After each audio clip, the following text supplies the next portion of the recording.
సంక్రాంతికి వస్తున్నాంకి ఒక నెల ముందు, నెల తర్వాత, నెలన్నర తర్వాత మొత్తం డిస్ట్రిబ్యూటర్లు అందరినీ కూర్చోబెట్టి స్టేజ్లో కూర్చోబెట్టి ఒక సక్సెస్ మీట్ చేశారు. ఒక పాన్ ఇండియా సినిమా, ఏదో ఎవరిని తగ్గించడానికి కాదు కానీ పాన్ ఇండియా సినిమాలకు కూడా అలా చేసిన గుర్తు ఈ మధ్యలో అయితే లేదు. అలాంటిది ఎందుకు ఇంత సక్సెస్ ఉన్నా సరే వీళ్ళంతా అనిల్ వెనకాలే పడతారు? అదే చెప్తున్నాను కదా, ఇప్పుడు నేను దీన్ని అడ్రస్ చేస్తే అది పెద్ద సింపతి గేమ్ అవుద్ది.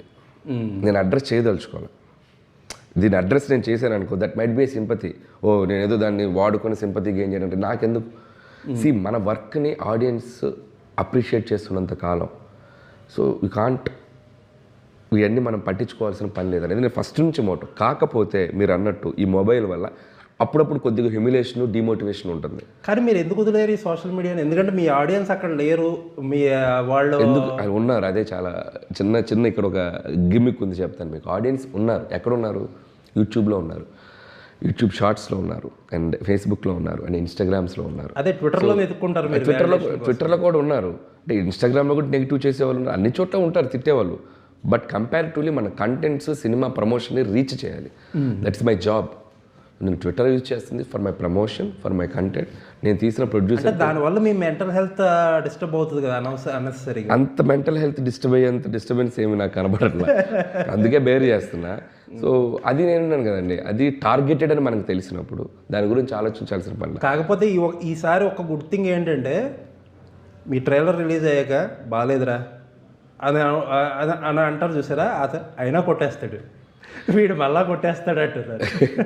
అదే చెప్తాను కదండి, నేను హ్యూమిలేషను, డిమోటివేషను, లేకపోతే ఇంకోటి ఇవన్నిటిని నేను అడ్రస్ చేయను. నేను ఇది అడ్రస్ చేయడం స్టార్ట్ చేశానంటే నా ఆడియన్స్కి నేను అది కూడా నేను చెప్పదలుచుకోవట్లేదు. నా ఆడియన్స్కి, నా ప్రేక్షకులకి నేను ఒక బ్యూటిఫుల్ కంటెంట్ తీసుకొని ముందు పెడతా. వాళ్ళకి ఆ సినిమా నచ్చితే చూస్తారు, చూడని రోజు నన్ను నేను కరెక్ట్ చేసుకుంటా. ఈ రెండే నాకు ఉన్నాయి. ఎంతైనా తీసుకోవడానికి రెడీ నేను. బికాస్ ఐ నో ఈ సినిమా ఎక్కడికి వెళ్తుంది, దీని రిజల్ట్ ఎలా ఉండబోతుంది, ఆ సినిమాని ఆడియన్స్ ఎంత భారీగా రిసీవ్ చేసుకోబోతారనే పాజిటివ్ ఫీలింగ్ నాకు ఉంది.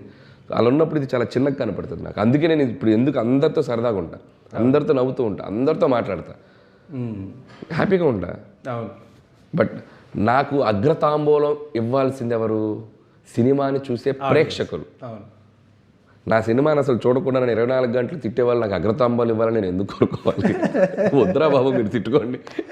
నాకు అగ్రతాంబాలు, మీరు ఇంకొక ఎగ్జాంపుల్ చెప్తున్నాను, ఏది నాకు ఎంత ఎనర్జీ ఇస్తుందని మీరు నన్ను అడిగితే, వీటన్నిటిని నేను కొన్ని భరించడానికి మెయిన్ కారణం ఏంటో తెలుసా అండి? నేను ఈరోజు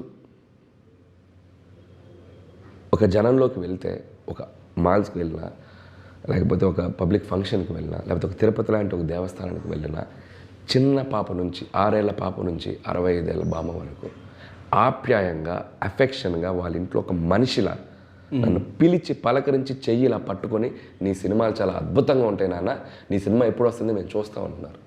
and this is the dam achievement for me in my entire career. దీని ముందు ఇక్కడ చెడి చప్పుళ్ళు ఏమున్నా దిస్ ఈజ్ నథింగ్. ఇది కదా నన్ను కిక్కిస్తుంది. ఒకసారి